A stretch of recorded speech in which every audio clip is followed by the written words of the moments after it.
किसी राष्ट्र को शक्तिशाली बनाने में उसकी युवा शक्ति का योगदान होता है। एक परिपक्व और आर्थिक रूप से मजबूत राष्ट्र ही उच्च गुणवत्ता का जीवन और न्यायपूर्ण व्यवस्था का अवसर प्रदान करता है। इस विदाई की घड़ी में प्रणब मुखर्जी के व्यक्तित्व के कई पहलुओं को उदास राष्ट्र याद कर रहा है, लेकिन उनसे जुड़ी एक बात के बारे में शायद कम ही लोग को पता हो। यूं तो 13 अंगों अशुभ माना जाता है, लेकिन पूर्व राष्ट्रपति प्रणब मुखर्जी के मामले में ये अंक काफी शुभ रहा है। प्रणब मुखर्जी के जीवन की महत्वपूर्ण घटनाओं का गवाह 13 अंक या 13 तारीख रही है। आइए पहले तो जानते हैं प्रणब मुखर्जी के जीवन के बारे में।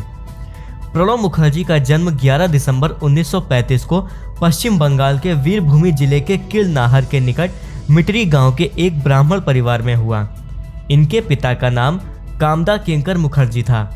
इनके पिता एक स्वतंत्रता सेनानी थे जिन्होंने 10 वर्ष से अधिक जेल की सजा भी काटी थी। वे पश्चिम बंगाल की विधान परिषद में 1952 से 1964 तक सदस्य रहे और वीरभूमि जिला कांग्रेस कमेटी के सदस्य भी रह चुके थे। इनकी माता का नाम राजलक्ष्मी मुखर्जी था। इन्होंने वीरभूमि के सूरी विद्यासागर कॉलेज से शिक्षा ग्रहण की।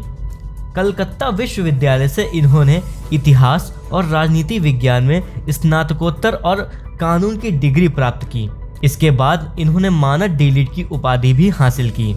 प्रणब मुखर्जी का विवाह 22 वर्ष की अवस्था में 13 जुलाई 1957 को शुभ्रा मुखर्जी से हुआ, जो बांग्लादेश के नारायल की थीं।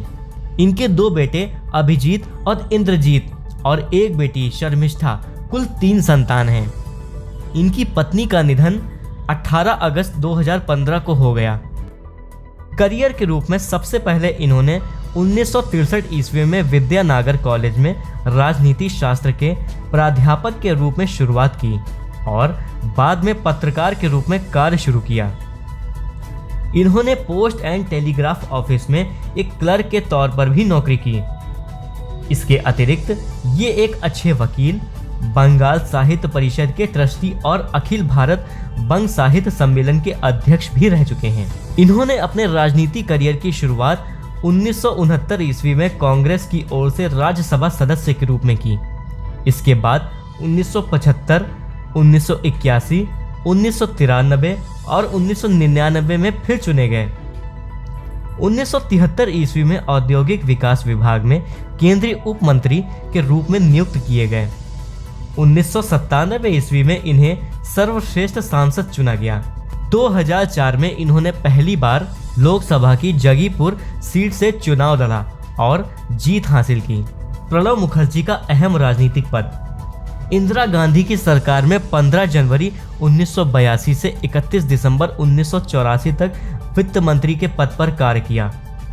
पीवी नरसिम्हा राव सरकार में 24 जून 1991 से 15 मई 1996 तक योजना आयोग के उपाध्यक्ष रहे। पीवी नरसिम्हा राव सरकार में 10 फरवरी 1995 से 16 मई 1996 तक भारत के विदेश मंत्री रहे। मनमोहन सिंह की सरकार में 22 मई 2004 से 26 अक्टूबर 2006 तक भारत के रक्षा मंत्री रहे। वहीं मनमोहन सरकार में 24 जनवरी 2009 से 26 जून 2012 तक भारत के केंद्रीय मंत्रिमंडल में वित्त मंत्री के पद पर कार्य किया। राष्ट्रपति के तौर पर पद संभाला। पीए संगमा को 70% वोटों से हराकर 25 जुलाई 2012 को प्रणब मुखर्जी गणतंत्र भारत के 13वें राष्ट्रपति बने और इस पद पर अपने 5 वर्ष के कार्यकाल को पूरा कर 25 जुलाई 2017 को सेवानिवृत्त हुए। ये पहले बंगाली थे जो राष्ट्रपति बने। वहीं 1984 में यूरेनमनी पत्रिका द्वारा विश्व के सर्वश्रेष्ठ वित्त मंत्री के रूप में इनका मूल्यांकन किया गया। 2007 में इन्हें देश के दूसरे सर्वोच्च नागरिक सम्मान पद्म विभूषण से सम्मानित किया गया। 2010 में इन्हें finance minister of the year for Asia से सम्मानित किया गया। 31 अगस्त 2020 को 84 वर्ष की आयु में दिल्ली में इनका निधन हो गया। आज पूरा देश प्रणब मुखर्जी के निधन से सदमे में है।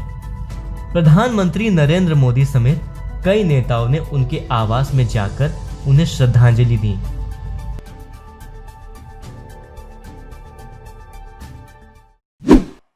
हर खबर पर होगी आपकी पकड़। सब्सक्राइब करिए हमारे चैनल विद्रोही आनंद को और बेल आइकॉन दबाना न भूलिए।